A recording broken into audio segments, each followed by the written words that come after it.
buka baju celana saya gitu. Oh, dia yang buka kan? Iya, dia yang buka. Kalian sudah nonton berita yang lagi viral sekarang? Seorang disabilitas bernama Agus dituduh memperkos mahasiswi-mahasiswi.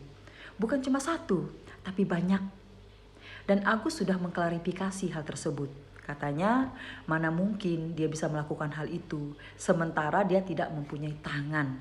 Untuk membuka baju dan celana pun dia nggak bisa. Masuk di akal juga sih ya.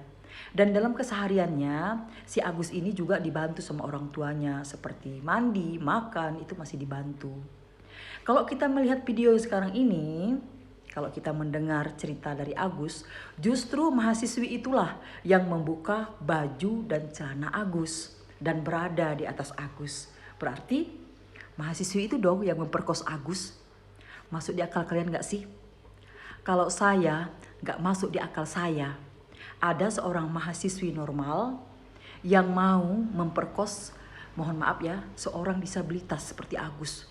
Dan bukan cuma satu mahasiswi, ada 3 yang sudah melaporkan bahwa mereka sudah dilecehkan oleh Agus. Masa sih 3-3-nya suka untuk memperkos Agus, iya kan? Kalau kita lihat cerita Agus dari awal sampai akhir, gak masuk akal saya.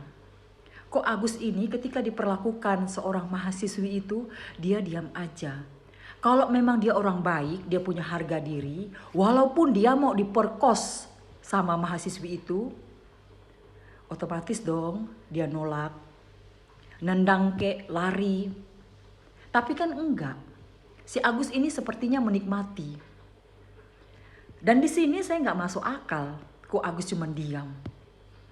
Dan kalau dilihat dari ekspresi wajahnya Agus, mohon maaf kalau saya salah ya, sepertinya Agus ini menyimpan suatu kebohongan dari cerita-ceritanya itu.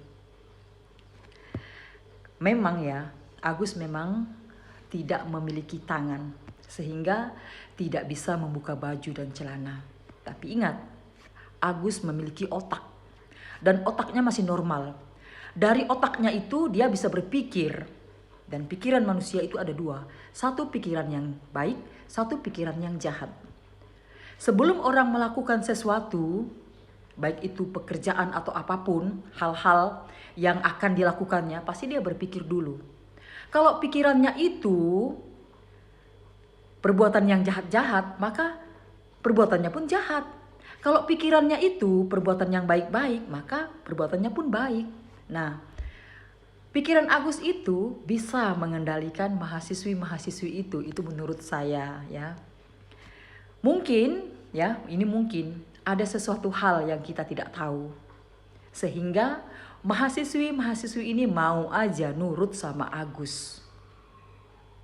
Agus memang cacat fisik, tidak mempunyai tangan, tapi dia masih mempunyai nafsu kan? Dan nafsunya normal. Karena kenapa? Ketika mahasiswi itu memperlakukan dia seperti itu, dia hanya diam. Dan saya tidak percaya kalau mahasiswi melakukan itu. Saya lebih percaya kalau Agus yang melakukan.